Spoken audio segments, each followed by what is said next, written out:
So how did you get the idea to work on a Magnificent Life, and what relationship you have with Mr. Pagnol, if you have it? Well, I mean, the started project, I didn't wake up one morning and say I'm going to do a biopic on Marcel Pagnol. You know, I just he contacted me and I said, yeah, I really like Marcel Pagnol. And when he said that case, do you want to do a documentary on Marcel? And I said yes, quite like the idea. And then I looked into his life, Marcel's life, and I really liked the guy. I was really fond of him, and my relation also was very friendly with Nicolas. And I said that I wouldn't have done anything, no film like that on Pagnol, unless there was a Pagnol, like a family guy, who would be a nice person, and we became friends, and basically that's the whole story. And what was the biggest challenge in working into this kind of project? Well, in animation, I would say the biggest challenge is always to find the money to finance a movie. Technically, it was very important for me that every single what do you call that? That we would, because you know it takes place between 1805 and 1874. So there's a lot. The world was changing really fast, and you know the fashion was changing fast. The cars were changing. You know the designs were changing, and it was very important to me that it was going to be really precise, so we can see clearly how the world was evolving, and as Marcel as well. That was a big challenge.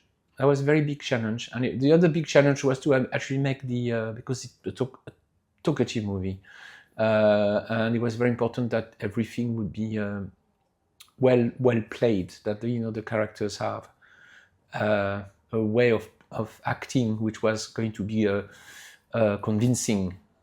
So that was the biggest challenge. You know, it's not a cartoon. You know, it's not something when the characters are running after each other or things like that.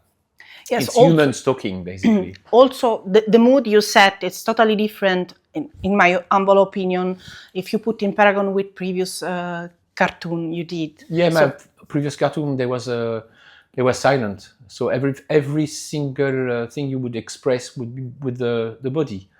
Here it's different. They're talking, they have conversations, and I would say even if they are French, they're from Marseille, and people in Marseille, they're a bit like the Italians, you know, they use their hands a lot. So it was, you know, we had to have that really right. It was very important that the people from Paris would not use their hands as much as the people from Marseille. But you did try to make the movie without words again? And they told you that you have to use the words, or it was your own decision? No. Since the beginning, I knew it was going to be a talking movie. No, it would have been impossible to do something about Marcel Pagnol. All his work is about, dialogues. He was really writing a lot of dialogues for his theater plays and his films. He's talking all the time. I would have been mad if I say I'm going to do it without words. Okay, I mean I could do it for Jacques Tati because he was basically a mime, but not for Pagnol. And if you ask me, do a movie about Federico Fellini, silent movie, I say no, sorry, it doesn't work like that. But he influenced some way yourself and the people you have around you, or you just accepted this kind of challenge because he was famous? What kind of? No, not really, because he was very famous. I mean, he's he's become a legend. So he's a bit like looking a bit like a man from a museum. But people don't know how modern he was and how much he brought to the cinema industry. And no, I took the challenge because really I like the guy. I really like it. And there was a lot of aspect of his life which I can refer to as well in the creation, for example, the way you're never sure about what you're doing unless there is the eyes of someone else to actually tell you, yes, that's good, yes, you should do this, should that. And he was very he was always in doubt, and which is good for someone who creates. You need to be doubting about what you're doing. You're not God basically, so you have to. You're just a human being and trying to do things which are other human beings, and I think that I found that really really interesting how much he was influenced by his friends. By his lovers, even because Aurore de Mazy, she's the one who suggested him to do a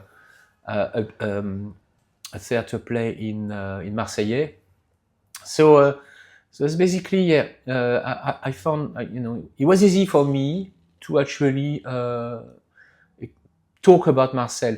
And as well, when I started 8 years ago, I wasn't that age, but now I'm the same age as Marcel at the beginning of the film.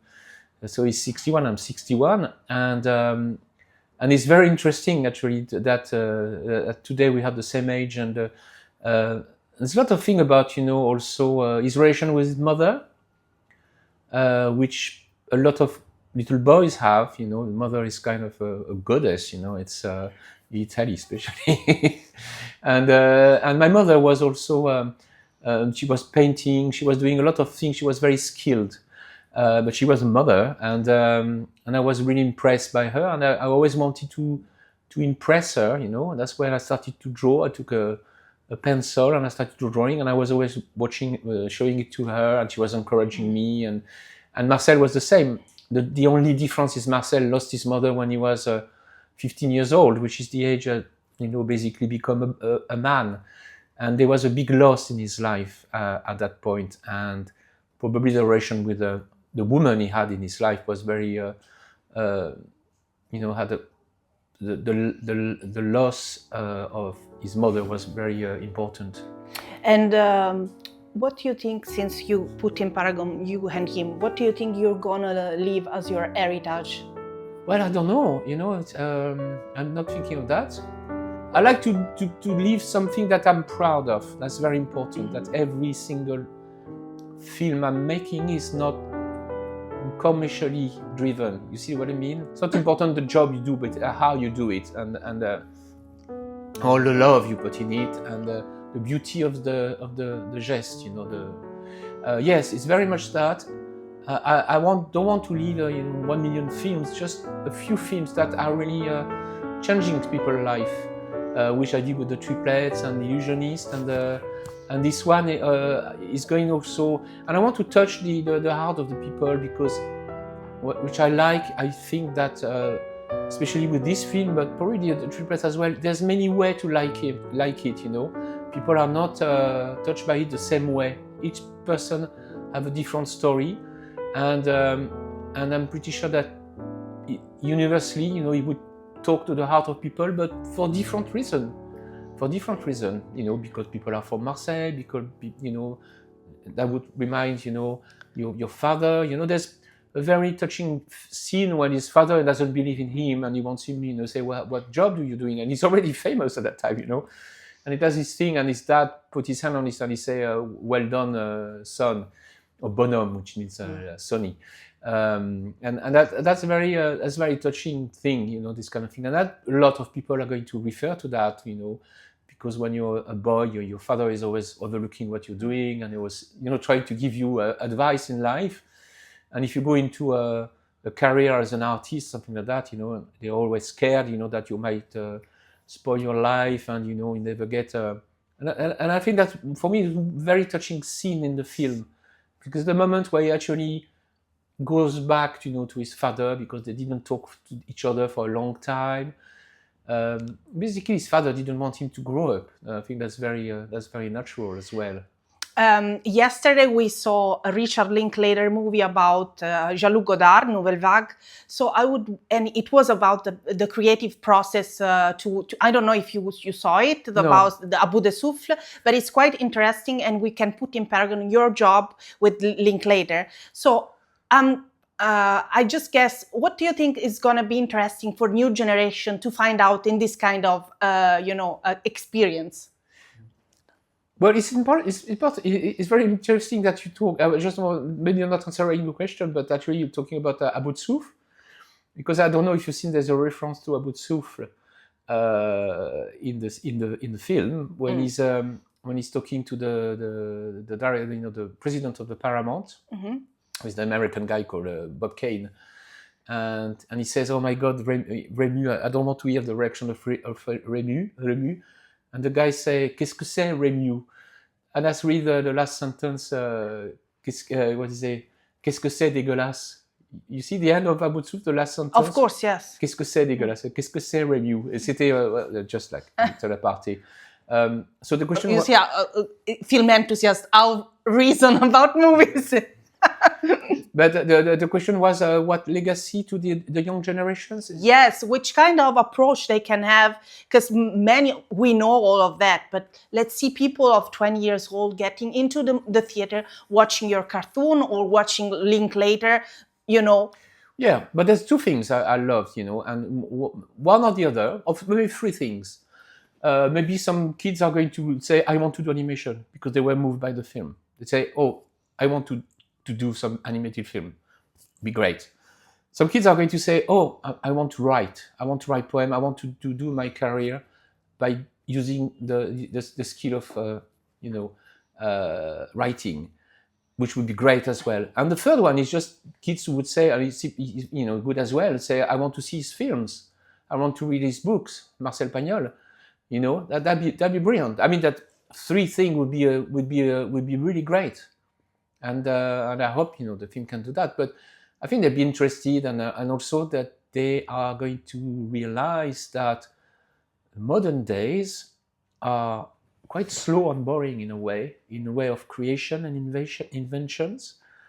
What do we have these days? We just have iPhone 16, iPhone 17, all these things.